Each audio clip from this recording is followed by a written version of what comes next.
आप देख रहे हैं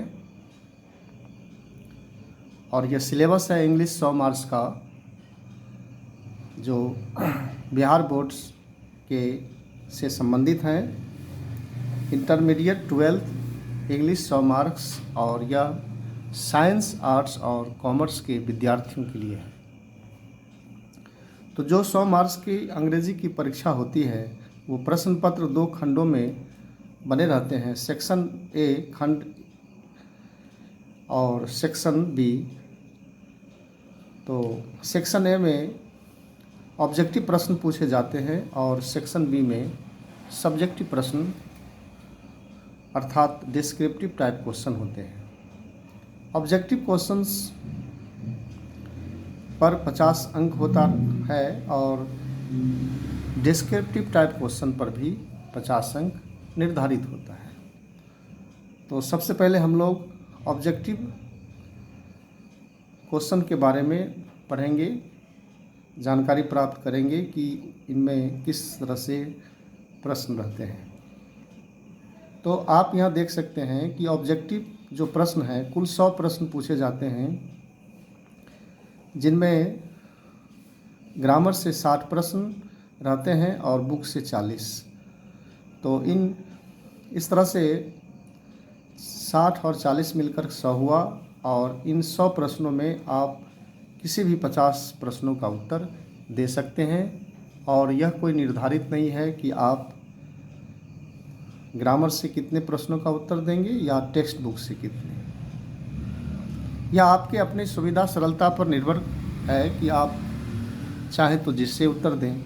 जैसे अब यहाँ लिखा हुआ है ग्रामर से 60 प्रश्न हैं, तो आप यदि चाहेंगे तो मात्र ग्रामर के ही 60 प्रश्नों से 50 प्रश्नों का उत्तर दे सकते हैं, या नहीं तो फिर दोनों से उत्तर दें। तो जैसे होता है आप वैसे उत्तर दें, सिर्फ 50 आंसर यानी 50 क्वेश्चन हो जाना चाहिए। तो मैं इसका सिलेबस दिखाता हूँ, आप इसे देखिए। जो आपने देखा कि ग्रामर से 60 प्रश्न है, और तो ग्रामर का ये सिलेबस है। ग्रामर के अंदर आप यहाँ देख सकते हैं 1 से लेकर के बढ़ते हुए क्रम में पुनः फिर 24 चैप्टर से प्रश्न पूछे गए हैं। मैं आपको यहाँ दिखाता हूँ। जैसे पहला ये चैप्टर है आर्टिकल, और यहाँ 2 लिखा हुआ है, यहाँ भी 2। इसका मतलब यह हुआ कि आर्ट के प्रश्न पत्र में यह 2 प्रश्न पूछा गया, और साइंस कॉमर्स में भी यह 2 प्रश्न के रूप में है। तो यहाँ चैप्टर का नाम है, और यहाँ आर्ट से कितना प्रश्न पूछा गया और साइंस कॉमर्स में कितने प्रश्न पूछे गए, तो उसका यहाँ पर लिखा हुआ है। आप स्वयं से अवलोकन करके देखेंगे। मैं इस चैप्टर को आरंभ से लेकर के यहाँ से लेकर यहाँ तक पढ़ता हूँ, और आप उसे इसकी जानकारी लेंगे कि कौन कौन सा चैप्टर व्याकरण के अंदर है। ये पहला है आर्टिकल, दूसरा है नाउन। आर्टिकल अभिपद, नाउन संज्ञा, प्रोनाउन सर्वनाम, एडजेक्टिव विशेषण, एडवर्ब क्रिया विशेषण, कंजक्शन, संधि सूचक, अवयव, और ये क्वेश्चन है, प्रश्न, क्वेश्चन टैग, इन्फिनिटिव, ये सब तो जानते ही हैं। फिर जिरंड से प्रश्न पूछे गए हैं, संज्ञानार्थक क्रिया और सेंटेंस चेंज करने के लिए है, इम्परेटिव सेंटेंस, प्रेरणात्मक वाक्य, करेक्ट सेंटेंस, सेंटेंस को करेक्ट करने के लिए, और जो करेक्ट इनकरेक्ट है उस पर आधारित है। और ये जो मॉडल वर्ब, मॉडल और जो ऑक्सिलरी वर्ब है, अर्थात जो हेल्पिंग वर्ब होते हैं, तो उनसे भी प्रश्न पूछा गया है। टेंस, काल, वॉइस, वाच, प्रीपोजिशन, संबंध सूचक अवयव, नरेशन, कथन, डिग्री, अवस्था, सिंटेक्स, वाक्य विचार, कंबाइंड सेंटेंस, वाक्यों को जोड़ना, और स्ट्रक्चर, संरचना। तो इन सभी 24 चैप्टर्सों से ये ऑब्जेक्टिव प्रश्न पूछे गए हैं। तो या तो ग्रामर का एक पार्ट है, और ग्रामर से फिर दूसरे टाइप से भी प्रश्न पूछा जा रहा है, आप इसे नीचे देख सकते हैं। ग्रामर के अंदर जो वर्ड्स हैं, वर्ड से भी प्रश्न पूछे गए हैं। तो जैसे 7 तरह के शब्द हैं, तो और सभी हैं, तो इन सबों से यह प्रश्न पूछा गया है। जैसे साइनोनिम्स है, तो इससे 8 में 3 प्रश्न है, और साइंस कॉमर्स में 5 प्रश्न आ रहा है। इधर आर्ट्स है, इधर साइंस और कॉमर्स है। तो आप देख सकते हैं साइनोनिम्स 3 और 5। ओड वर्ड अर्थात जो असंगत शब्द होते हैं ग्रुप से बाहर, या तो उस पर ये प्रश्न है। फ्रेज, मुहावरा, फ्रेजल वर्ब, मुहावरेदार क्रिया, स्पेल्ड वर्ड, और इसमें स्पेलिंग टेस्ट पूछता है। कुछ स्पेलिंग रॉन्ग दिए रहते हैं, और जो सही हो उसमें चिन्ह लगाना पड़ता है। एंटोनियम्स, विपरीतार्थक शब्द, वन वर्ड सब्स्टिट्यूशंस, अर्थात अनेक शब्दों के एक शब्द। तो इस तरह से वर्ड से आप देख रहे हैं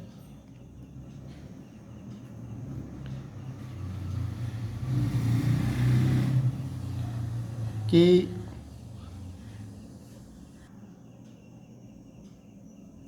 वर्ड से 7 तरह से पूछे जा रहे हैं। तो आप इनकी तैयारी कर लें। कुल निष्कर्ष यह हुआ कि जो अभी आपने ऊपर देखा, ग्रामर के जो चैप्टर्स हैं उससे 45 प्रश्न आ रहे हैं, और जो वर्ड मीनिंग इधर टेस्ट है इससे 15 प्रश्न आ रहे हैं। तो कुल मिलाकर के ये 60 प्रश्न हो जाते हैं। तो इस तरह से आप व्याकरण को समझ चुके होंगे कि किन किन चैप्टर्सों पर किस तरह से प्रश्न पूछा जा रहा है। और मैं एक चीज़ आपको अब सब हेल्प कर देता हूँ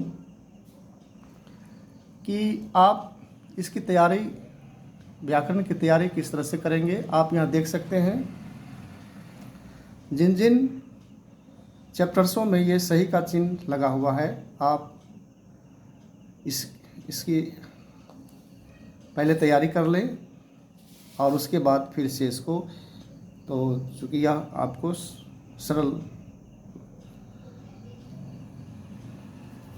इसकी तैयारी करना आसान है।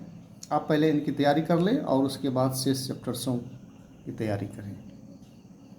उसके बाद वर्ड मीनिंग में भी यह चिन्ह लगा दिया गया है, जिनमें सही का चिन्ह है, तो इसकी तैयारी आप पहले कर लें और फिर शेष को बाद में तैयारी करें। अब आप बुक से देख सकते हैं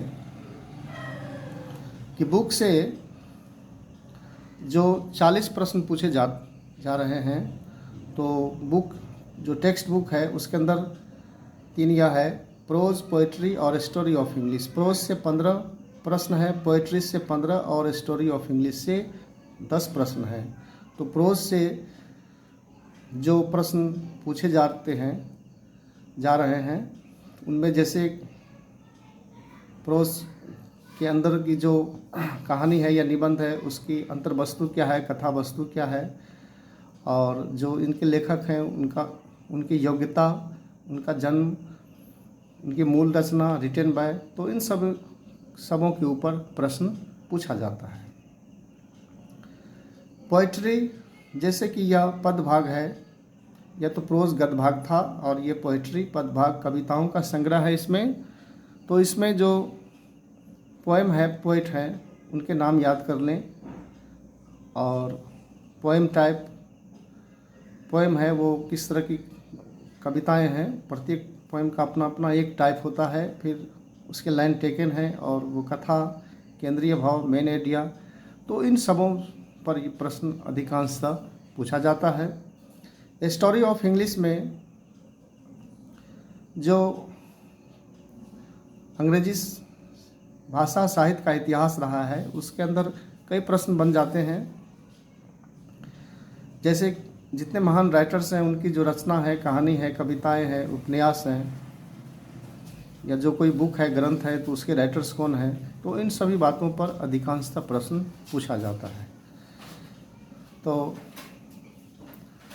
आप यह देख रहे हैं कि बुक ऑब्जेक्टिव जो 40 क्वेश्चन है, उन पर किस किस तरह के प्रश्न आ रहे हैं। तो आप यहाँ देख सकते हैं, इसमें बहुत जगह चिन्ह लगा हुआ है। तो जो जिनमें चिन्ह लगा हुआ है, आप इसकी तैयारी पहले कर लें और शेष की तैयारी बाद में करें। तो इस तरह से यह ऑब्जेक्टिव ये सिलेबस हुआ। अब मैं आपको दूसरे पार्ट्स में, दूसरे वॉल्यूम में सेक्शन बी अर्थात जो डिस्क्रिप्टिव टाइप प्रश्न है, उसके बारे में जानकारी दे रहा हूँ।